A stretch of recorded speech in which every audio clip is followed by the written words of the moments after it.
You're listening to The Dating Den with dating and relationship badass and best-selling author Marni Batista. Every week, you'll get the raw truth from top experts and real people on the important dating, sex, and relationship issues you want to know about. So if you're ready for true talk that's authentic and unfiltered, and you're not afraid to be called out on your stuff, then you're ready for what's next. The Dating Den, episode 47 with Julie. Be careful what you wish for. How to make sure your past failed relationships don't F up a good one. Ladies, welcome back to the Dating Den. I'm super excited. I'm actually in the Dating Den, back from all my travels. And my big adventure today was I got my carpets cleaned. So navigating my floors so that I could get to my favorite spot, which is where I interview people for this show. So I have clean carpets in the den. We're really excited about that. So, I'm really excited about this episode in particular because we're doing something brand spanking ass new. And that is, we do coaching with our listeners, and we decided we wanted to take it to the next level and invite some of our clients who are in our year-long program to actually get coaching. And so Julie has been part of our Find Love Now program for a while. And what I think is really fun about this is that she's in a relationship, a new relationship, and she wants to navigate this. And she's got some questions and some challenges. And so what I want for everyone sort of to listen is like when you're coming into a relationship from a place of self-worth and self-love and value, and you're really in the power position where you're sort of like choosing, notice what you notice about Julie and her energy and her questions, and know that it's like, I call it new level, new devil, right? So be careful what you wish for. So, you're like, oh my God, if I just had a relationship, then, right? But then it calls you to like really live into an even higher part of yourself. And that's where Julie is. And her question is about dating someone who has kids and she doesn't have kids. And so how do you navigate through all of that? So it's going to be lots of fun. So Julie, welcome. I'm super excited that you're here. Thanks, Marni. I'm excited to be here too. Thanks for having me. So ladies, Julie's just a regular woman. How old are you? I don't even know how old you are.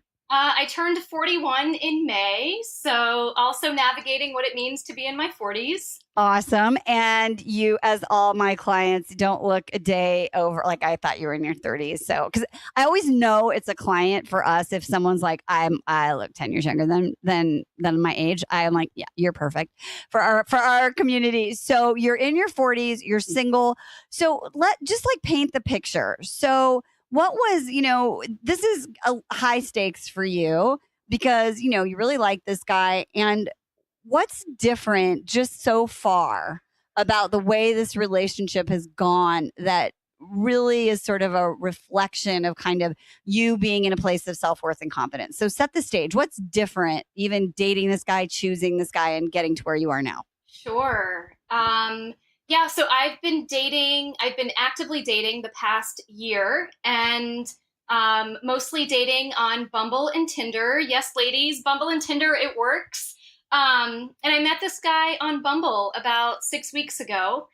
And, Marni, the two biggest things that have really elevated this relationship for me are, one is our communication is so easy and very just genuine and real. And, it comes from a place of wanting to be understood for me and also wanting to understand where he's coming from. So conversation's been really easy. The other thing is, I definitely want to be somebody who's showing up with personal integrity. So what's been really important for me is that my words and actions match.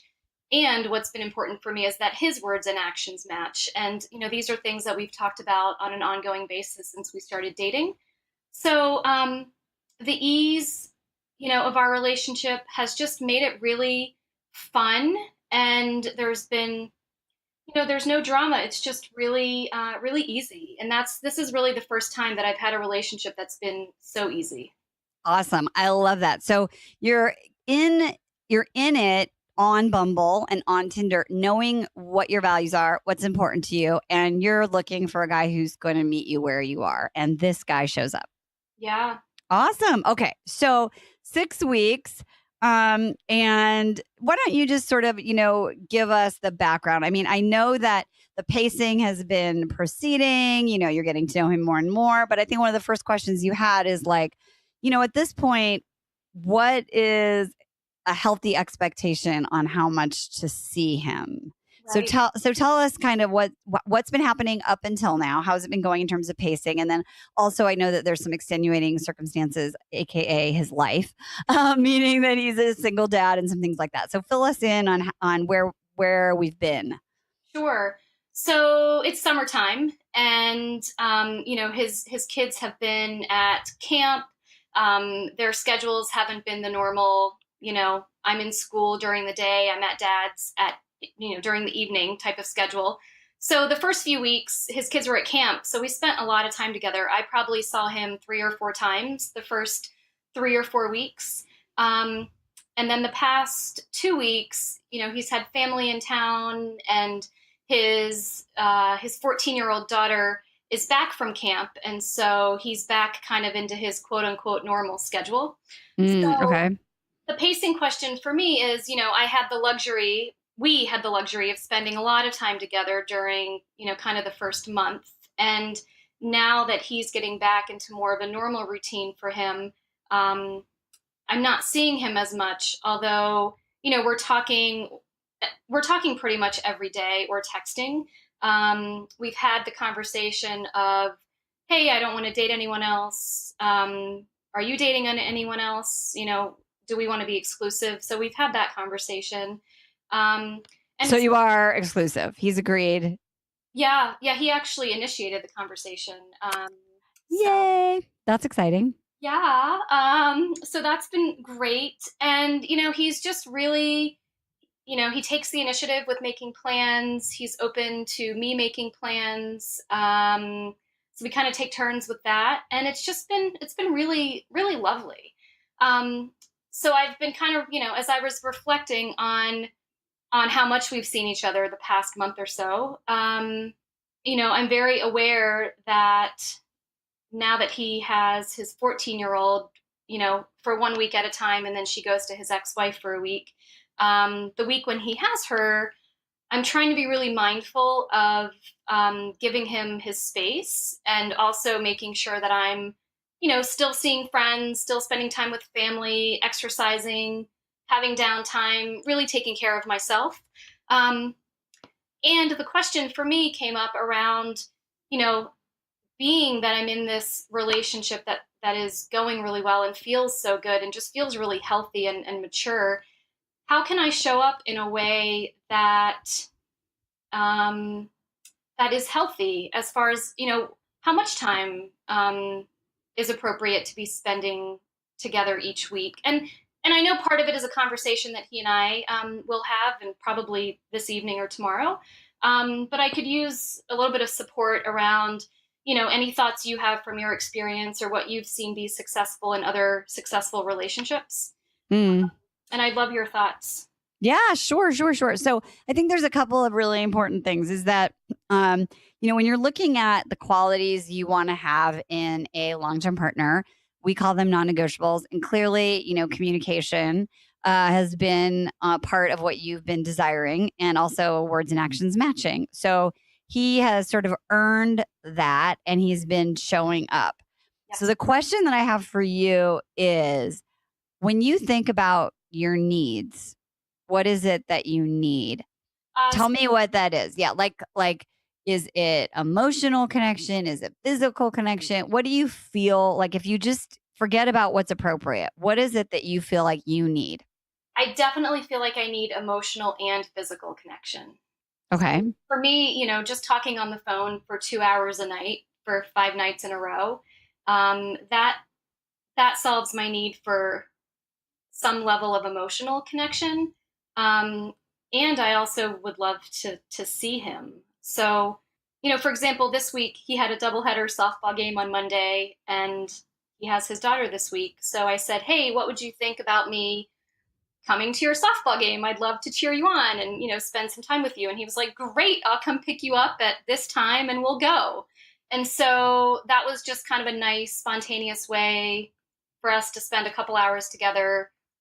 It might not be the full evening that I would want otherwise, but it was still a nice kind of compromise. Yes. And awesome. Really good. Yeah. And one of the other things that you had said, when we were kind of preparing for this is that he's really clear on his boundary that he does not want to introduce you to his 14-year-old for 6 months. So right. I think that's awesome. In fact, I was just coaching with another client and she literally has that in her legal agreement, right? With her ex-husband, like, it says you cannot introduce our child to anyone before 6 months. So that's appropriate. I think that's awesome. As a single mom who was dating, I didn't wait that long, but I was super, super clear on it had to be like a serious exclusive relationship that I felt had some legs on it. And, that's can be 3 months, that can be 6 months. So I want to tell you, I think that request of his is super appropriate. Okay. And also there's flexibility in that he may not even know that he has in terms of how the relationship progresses.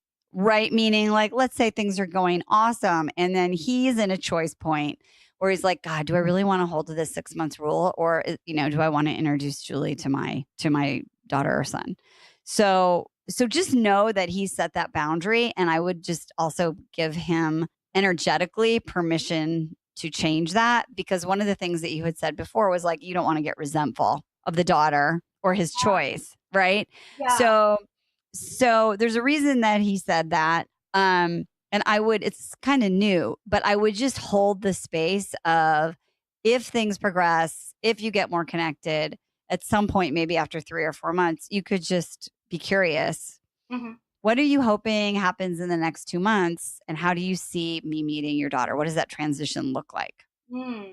Yeah, that's a great point, Marni, because, to his credit, I have met his 18-year-old daughter. So he invited me over last week, one evening, and I made dinner for the three of us.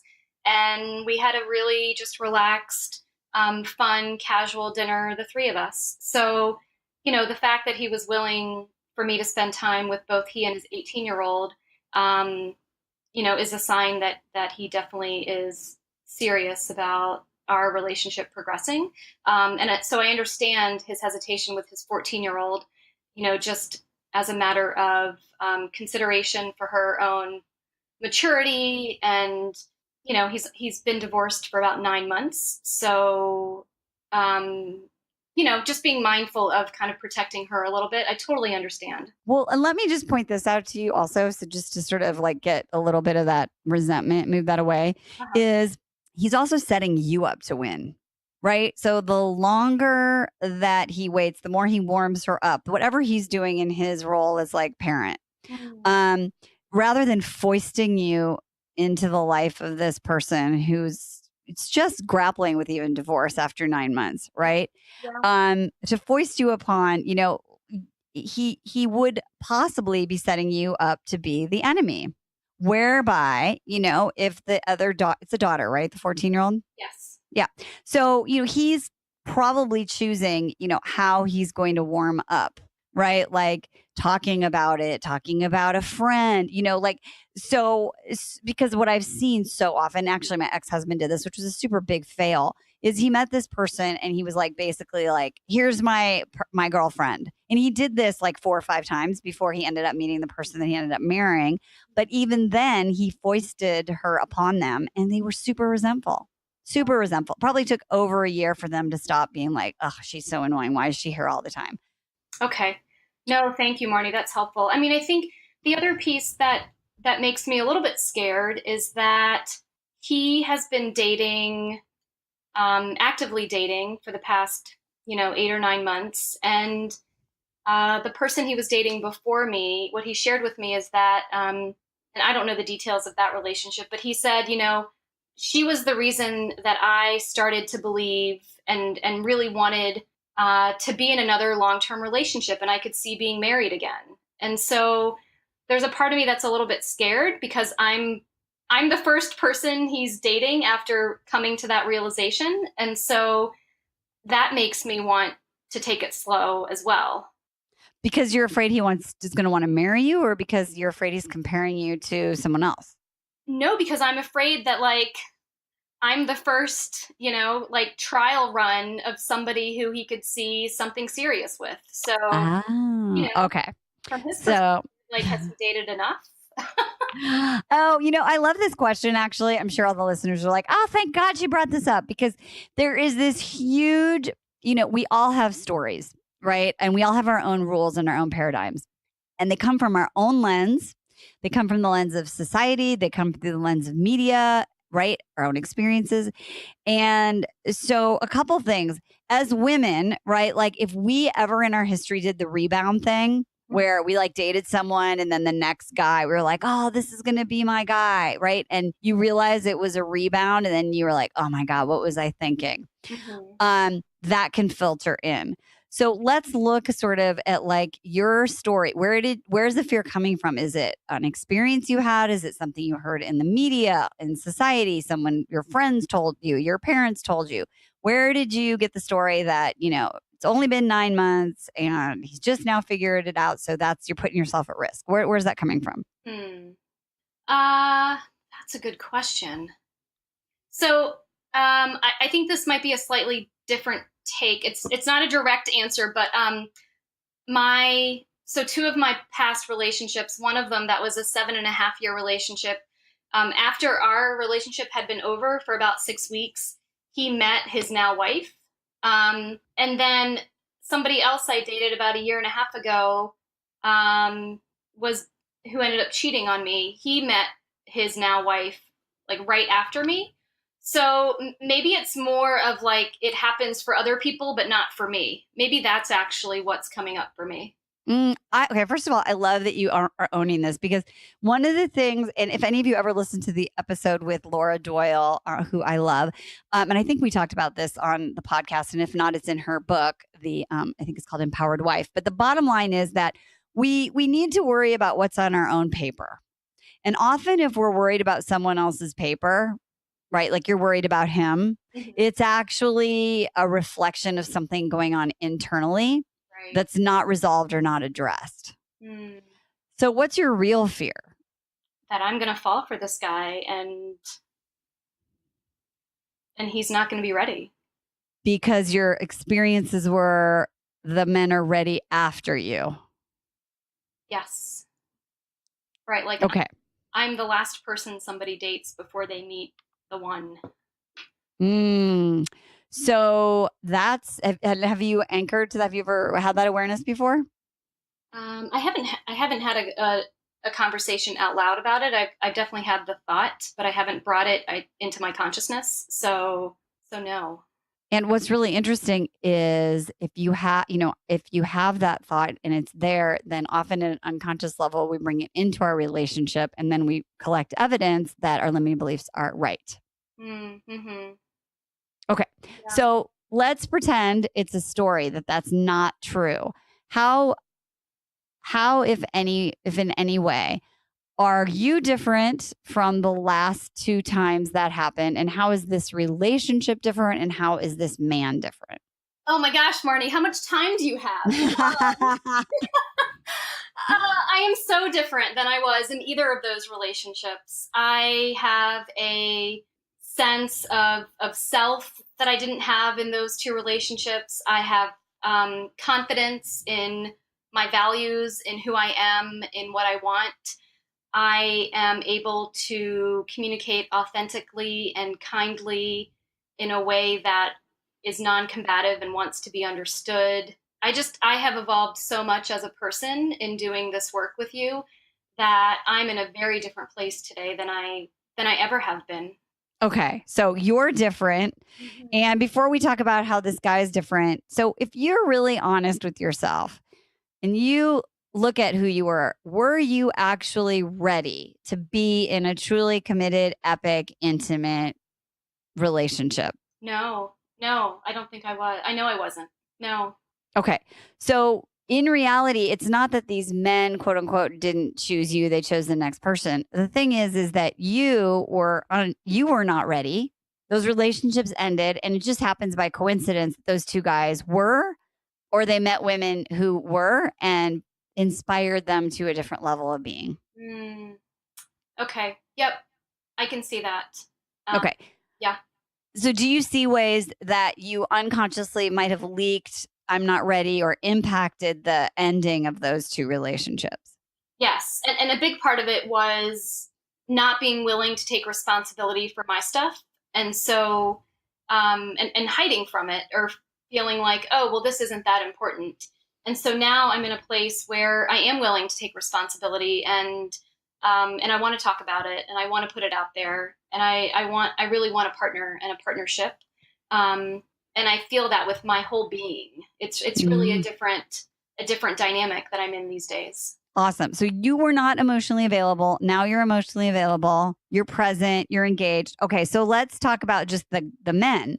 So how is this new guy completely different from the two men that you have the story going on about?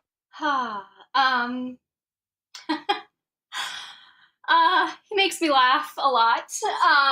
He's kind and compassionate and a really attuned communicator. He is clearly making time and effort to get to know me and spend time with me.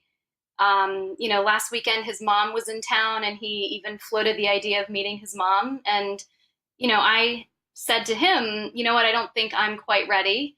And we had that conversation. So I just feel like he's evolved as far as being in touch with his feelings, being in touch with talking about his needs and what he's looking for, being really clear with me on setting boundaries and being willing to be vulnerable and create a safe space together so that, when each of us does get triggered, we can talk about it in a way that allows the other person to feel safe. So those are really new things for me in a relationship. Feeling the safety of this relationship is something that I have not felt in previous relationships. That's awesome. So you have your own emotional safety, you have resilience, you have communication, you have his words and actions matching. So based on being in the present, right? And we talk about things that keep us stuck. And one of them are what we call assumptions, right? It happened before, therefore it must happen again. That creates what we call catabolic energy, fear, our little voice, our scared little voice. We put our wall up, our love shield. We disconnect from people, right? That's the left road, we call it. That's like the gremlin cul-de-sac. That's the place that keeps you stuck and safe. So if you are on the right road, if you are walking in this journey to find love of yourself, love of another person, and you let go of the assumption, right? So Julie, how true is it really that you are the person that everyone dates before they get married? It's only true in the 3 instances that I've experienced. And you're right. If I take the context and situation into consideration, I was a very different person in those relationships. So, the playing field is not the same in this relationship. Well, and the biggest thing is you were not taking responsibility. So you, by saying, I'm the last one they date before they get married, you're in level 1, you're in victim energy, right? Why is this happening to me? It always happens to me. And you said, I did not take personal responsibility. So that's your story. You don't have to take responsibility. You get to be the victim. Okay. So that is so not who you are. And it's so not how you're showing up in this relationship. So if you take personal responsibility and you are present in this relationship and give him the benefit of the doubt based on what he's earned and what you've earned, and you completely accept what's happening now and take the stories away and you look at the data and the facts, what is true? Really, if I look over the last 6 weeks and I really get clear on what's true, it's that we're both enjoying spending time with each other. We're both wanting to get to know the other person on a more intimate, deeper level. And we're both committed to that. And so in this moment, those are the things that I know to be true. Okay.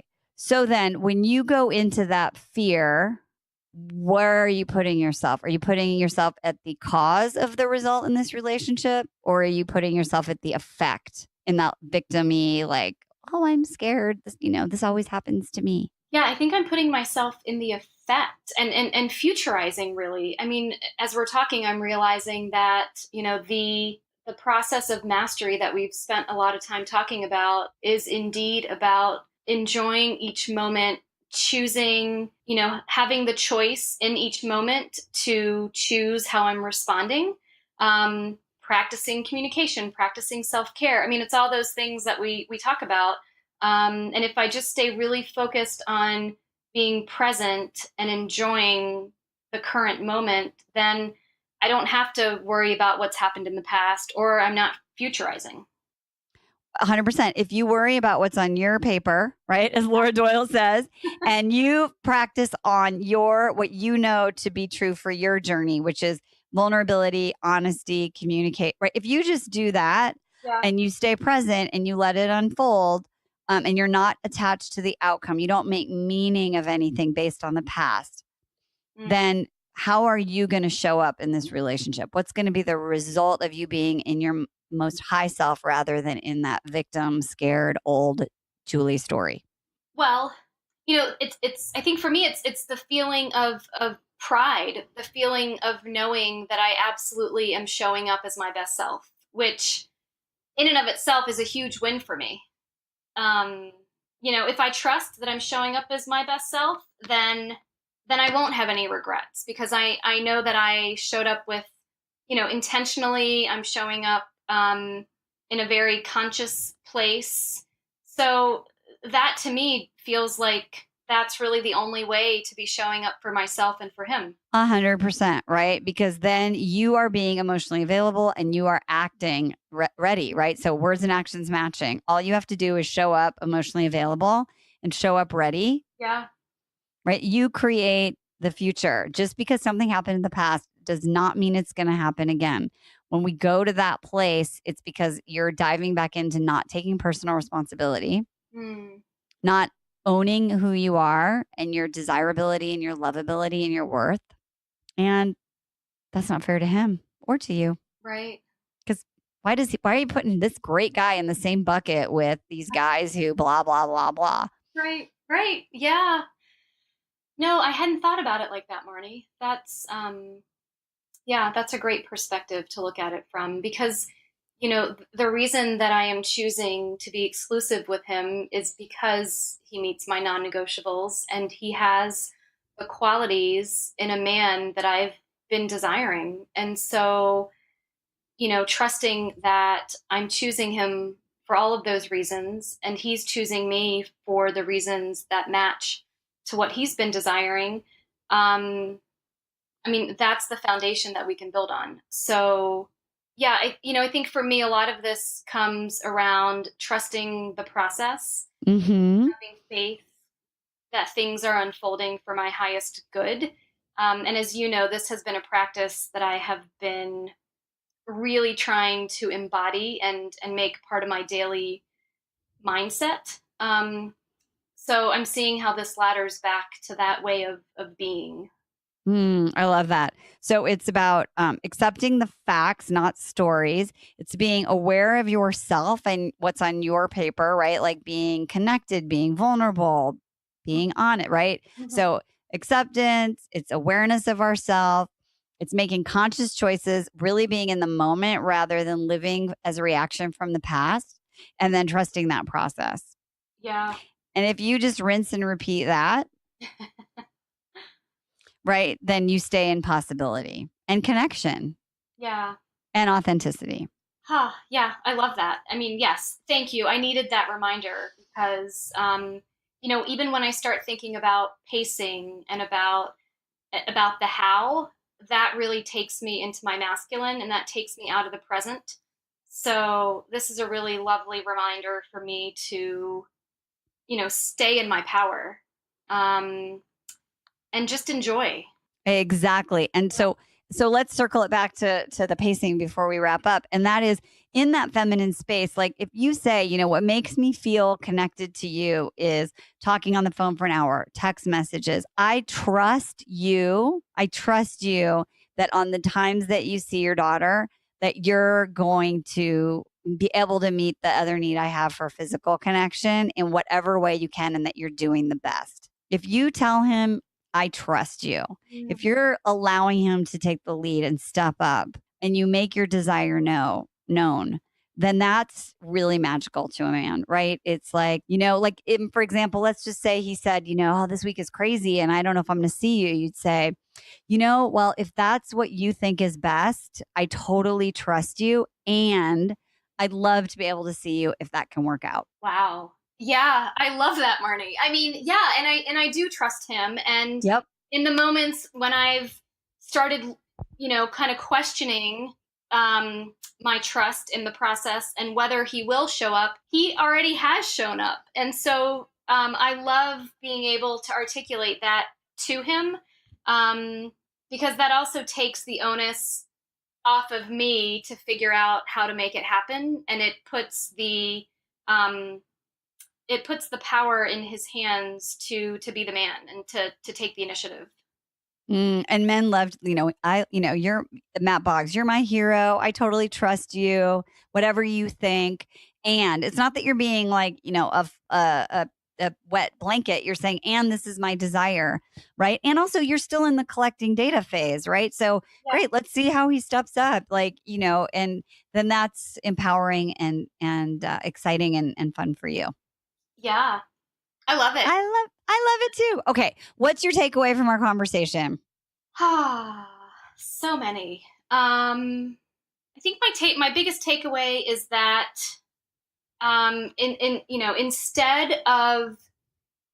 instead of making assumptions and letting the story wagon start in my brain based on my past experiences, where my power lies is in staying present and accepting the facts and really trusting myself in the process. That's the best I can do as I show up as myself.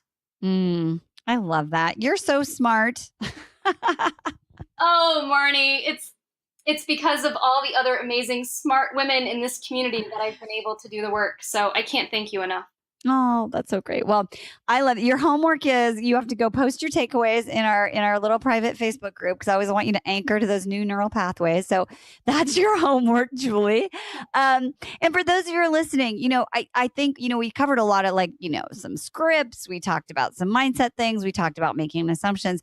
But one of the things that I really, really want you to anchor to here today in the Dating Den is that, the process really is, love yourself, love your life, find a guy to love. And here's why. Because when you do that foundational work and you really love yourself and you have this life and you're not in this pick me place, right? And you are making conscious choices and you have the skills, then dating actually is a really fulfilling, rewarding, fun process rather than one riddled with fear, heartache, right? And apprehension, right? And because Julie's done that work, she's going into it, even into a problem or quote unquote challenge with her heart open. And that is what is irresistible. That is what makes a guy know, wow, this person is completely different from most of the other women that I've ever met. And just to sort of put a ribbon on the package, you know what? The truth is that men are different than women. And my own husband's one of them, got divorced. It was really clear. He was in that relationship for 10 years. He was emotionally out of it for 7. He knew what he was looking for. And, it wasn't 5 years later that he ended up in a relationship. We have clients all the time. Men often, not all, but often are more relationship oriented than women, not all. But we have to remember, as Alison Armstrong says, men are not hairy women. They're different. So the bottom line is we want to really look at each guy, right? We have these non-negotiables. We know what our needs are. We look at them for who they are and their own relationship readiness. And we remove the stories about what makes somebody ready and really take responsibility for the rules that you have, because it wouldn't have been fair to this guy for Julie to put that on him. So that's my little spiel. Ladies, don't forget, whatever you do, you better be damn dating with dignity. So we'll see you next time. I'll have dry carpets and it'll be really fantastic. All right, talk to y'all later. Bye-bye.